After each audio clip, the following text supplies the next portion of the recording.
On the night of April 14, 1912, the RMS Titanic, the largest, most luxurious passenger liner ever built, struck an iceberg in the North Atlantic and sank. Over 1,500 people died in the freezing waters. It remains one of history's most famous maritime disasters. The Titanic was marketed as unsinkable, a marvel of modern engineering with watertight compartments and cutting-edge technology. On her maiden voyage from Southampton to New York, she carried over 2,200 passengers and crew, from ultra-wealthy industrialists in first class to impoverished immigrants in steerage seeking new lives in America. At 11:40 p.m. on April 14th, while traveling at nearly full speed despite multiple ice warnings throughout the day, Titanic struck an iceberg. The collision tore a series of gashes along her starboard side below the waterline. Water poured into forward compartments. The unsinkable ship was doomed.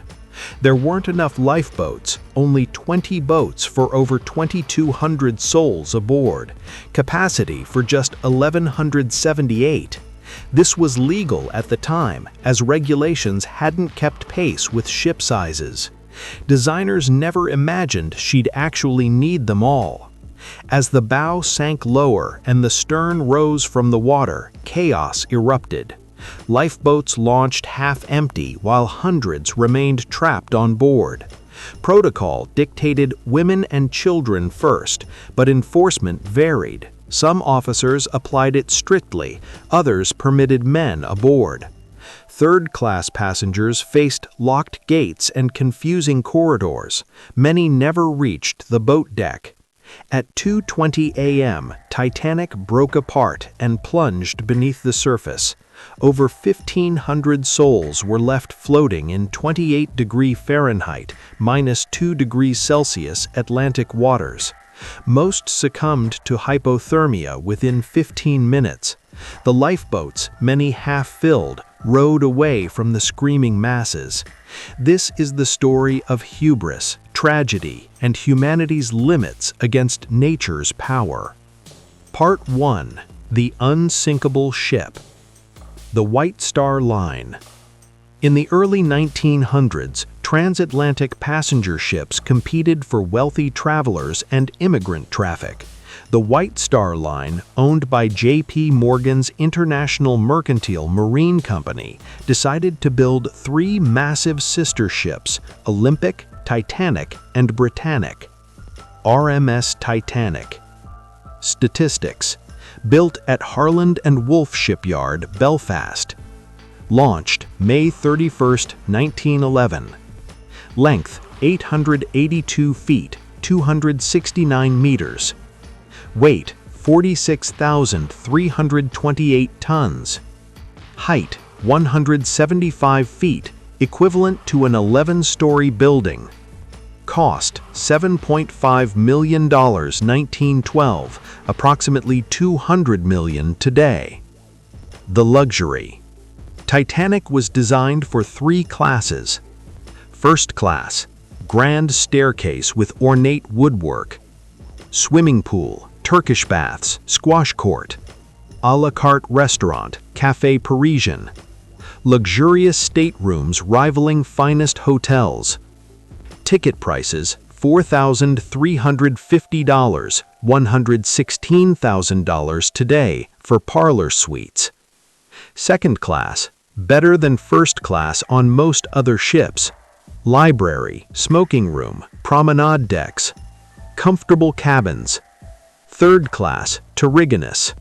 Basic but clean dormitory-style berths. Communal dining rooms. Outdoor deck space. Still superior to competitors' steerage.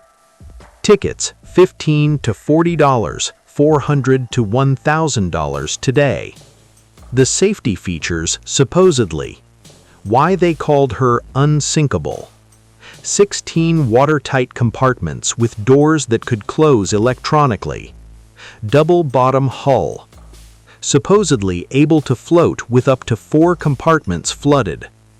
Advanced wireless telegraph system. Modern design and construction. But critical flaws existed. The watertight compartments didn't extend high enough. Only 20 lifeboats, legal requirement was 16. No lifeboat drills for passengers. Binoculars for lookouts mysteriously locked away. Hubris among designers, builders, and officers. Part 2, April 14, 1912. The warnings ignored. The maiden voyage. April 10, 1912. Southampton departure. Captain Edward Smith commanding, his final voyage before retirement. 2,224 passengers and crew aboard. First stop, Cherbourg, France. Second stop, Queenstown, Cobh, Ireland. Final destination, New York City. Who was aboard? The famous and wealthy John Jacob Astor IV, richest man aboard, worth $87 million. Benjamin Guggenheim, mining magnate. Isidore and Ida Strauss, Macy's department store owners. Margaret Molly Brown, socialite, later called unsinkable. J. Bruce Ismay, White Star Line chairman. Thomas Andrews, the ship's designer. The working class and immigrants. Irish, Italian, Scandinavian, Eastern European families, seeking opportunities in America. Entire families traveling together, dreams of new beginnings. April 14th, ice warnings. Throughout Sunday, April 14th, multiple ships sent wireless warnings. SS Corona, ice reported. SS Baltic, large icebergs ahead. SS Californian, surrounded by ice, stopped for the night. Captain Smith received these messages but didn't reduce speed significantly. Arriving on schedule was prioritized. 11:40 p.m. Collision. Lookouts Frederick Fleet and Reginald Lee spotted something ahead. Massive iceberg directly in their path. Rang warning bell 3 times. Telephoned the bridge. Iceberg right ahead. First Officer William Murdoch ordered hard a starboard and engines reversed. Too late.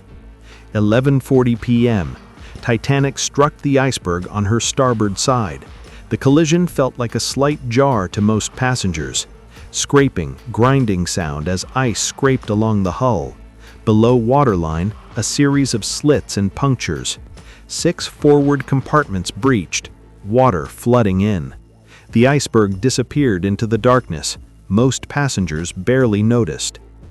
Part 3, the sinking, 2 hours 40 minutes. 11:40 p.m. to midnight. Below decks, the reality was clear. Water pouring into cargo holds, mailroom, boiler rooms. Crew scrambled to assess damage. Thomas Andrews, designer, examined flooding. His verdict, Titanic would sink within 1 to 2 hours. Captain Smith was informed. The ship was doomed. Midnight to 12:15 a.m. Orders given. Uncover lifeboats, wake passengers, prepare for evacuation. Wireless operators Jack Phillips and Harold Bride sent distress calls. CQD, the old distress signal, then SOS, newly adopted. Nearby ships received the calls, but most were too far away. SS Californian, the ship that didn't respond. Just 10 to 20 miles away. Her wireless operator had gone to bed at 11:30 p.m. Never heard Titanic's distress calls. Officers saw Titanic's distress rockets but misinterpreted them. Remained stationary all night. Could have saved everyone. 12:15 a.m. Lifeboat loading begins. The chaos. Many passengers didn't believe the danger, refused to leave the unsinkable ship for small wooden boats. Officers began enforcing women and children first, but interpretations varied by officer and lifeboat. The lifeboat scandal. Capacity, 65 people per boat average. Many launched half empty. Boat 1, capacity 40, launched with 12 people. Boat 7, capacity 65, launched with 28 people. Officers feared boats would buckle if fully loaded. Passengers reluctant to board early boats. Third class trapped. Gates between classes locked to prevent mingling per immigration rules. Stewards struggled to guide non-English speakers through confusing corridors. Many never reached boat deck. By the time gates opened, lifeboats were gone. 1 to 2 a.m. Desperation. As the bow sank lower, reality set in. Panic increased. Men tried to board boats. Some officers fired warning shots. The band played music to calm passengers. Acts of heroism and cowardice. The famous scenes. Isidore and Ida Strauss refused to be separated, chose to die together. Benjamin Guggenheim dressed in evening clothes. We've dressed in our best and are prepared to go down like gentlemen. Thomas Andrews stood in the smoking room, staring at a painting, resigned to his fate. Captain Smith reportedly returned to the bridge to go down with his ship. 2:05 a.m., the last lifeboat. Collapsible D, the last boat, launched. Still hundreds aboard, no more lifeboats. Over 1,500 souls trapped on the sinking ship. 2:18 a.m., the break. The stern rose higher. Forward funnel collapsed, crushing swimmers. Stress on the hull unbearable. Between the third and fourth funnels, the ship broke in half. The bow section plunged downward. The stern settled back, then rose again vertically. People clinging to railings, sliding into the water. 2:20 a.m., final plunge. The stern rose nearly vertical, perpendicular to the water. Lights flickered and died. Then the stern plunged beneath the surface. Titanic was gone. Part 4. The water. Freezing death. The aftermath. Over 1,500 people in 28-degree F water. Screaming, crying, praying. Wearing life jackets, but hypothermia setting in. Death within 15 minutes for most. A few lasted 30 to 45 minutes. The lifeboats. 20 boats floating nearby. Total capacity, 1,178. Actual occupants, approximately 700. Many half empty. Could have returned to save more. Only Lifeboat 14, 5th Officer Harold Lowe, returned. Saved 3 to 4 people from the water. The rest of the swimmers had already died. The survivors in boats heard screaming gradually diminishing, then silence, then only lapping waves. The horror would haunt them forever. The wait. For hours, survivors waited, in freezing darkness, not knowing if rescue would come. Some boats sang hymns, others sat in stunned silence. Part 5. The Rescue.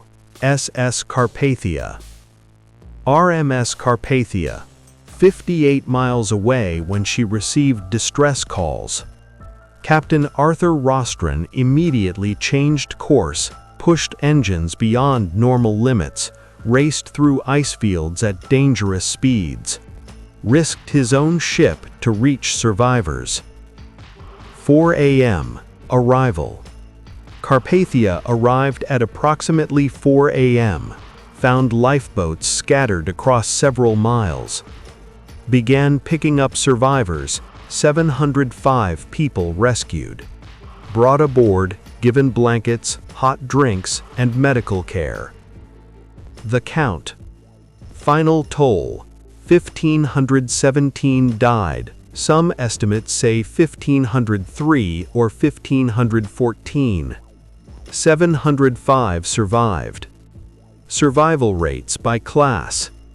First class, 61% survived.